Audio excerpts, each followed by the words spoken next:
एकनाथ गंगूबाई संभाजी शिंदे ईश्वर साक्ष शपथ घेतो की पूर्व मुख्यमंत्री और शिवसेना नेता एकनाथ शिंदे ने गुरुवार को देवेंद्र फडणवीस के नेतृत्व वाली महाराष्ट्र की नई सरकार के 2 उप मुख्यमंत्रियों में से एक के रूप में शपथ ली।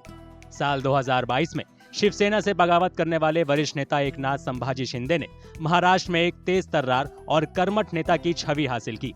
ठाणे जिले के कोपरी पचपखाड़ी से 60 साल के विधायक शिंदे को 2022 में बागी करार दिया गया था।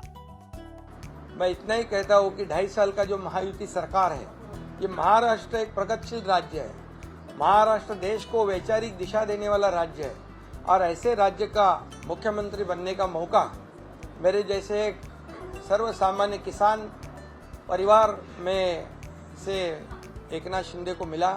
ये आदरणीय हिंदू हृदय सम्राट बाला साहेब ठाकरे जी का, धर्मवीर आनंदी साहब जी के आशीर्वाद से मिला। और मैं ये भी कहूँगा कि आदरणीय देश के लोकप्रिय प्रधानमंत्री नरेंद्र मोदी जी, इन्होंने भी हमें पूरा सहयोग किया, पूरी ताकत दी। उद्धव ठाकरे से अलग होने के बाद सिर्फ 2.5 साल में उन्होंने नवंबर में हुए विधानसभा चुनावों में अपनी पार्टी के शानदार प्रदर्शन में महत्वपूर्ण भूमिका निभाई। शिंदे के नेतृत्व वाली शिवसेना ने 81 सीटों में से 57 पर जीत हासिल की। ये उद्धव ठाकरे की अगुवाई वाली शिवसेना से काफी बेहतर प्रदर्शन रहा। बीजेपी के देवेंद्र फडणवीस के नेतृत्व वाली नई सरकार में शिंदे का उप मुख्यमंत्री के तौर पर शपथ लेना उनके कुछ उत्साहित समर्थकों को भले ही डिमोशन लग रहा हो, लेकिन कभी ऑटो रिक्शा चालक रहे शिंदे हाल ही में हुए विधानसभा चुनाव में अपनी पार्टी के दमदार प्रदर्शन के आधार पर ये दावा कर सकते हैं कि वही शिवसेना की विरासत के असली उत्तराधिकारी हैं। जनता ने दिखा दिया है कि कौन असली है और कौन बाला साहब ठाकरे जी के विचारधारा वाले है, आनंद दिघे साहब के विचारधारा वाली है पार्टी है। हम काम करने वाले लोग हैं, हम गाली गलौज आरोप करने वाले लोग नहीं है। हम काम के बलबूते पर 2.5 साल में इतना काम किया, एक तरफा डेवलपमेंट किया, दूसरी तरफा कल्याणकारी योजनाएं की, जैसे लाडली बहना जैसी कई योजनाएं हमने करी और इसीलिए लोगों ने पूरा साथ दिया है। और ये लैंडस्लाइड विक्ट्री, ये हिस्टोरिकल विक्ट्री ये राज्य में पहली बार हुई है। विधानसभा चुनाव में सत्तारूढ़ महागठबंधन की प्रचंड जीत में शिंदे की महत्वपूर्ण भूमिका रही।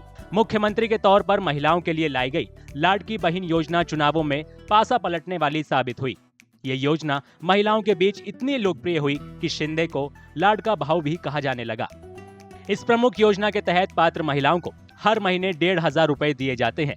इस योजना की 2 करोड़ से ज्यादा लाभार्थी हैं।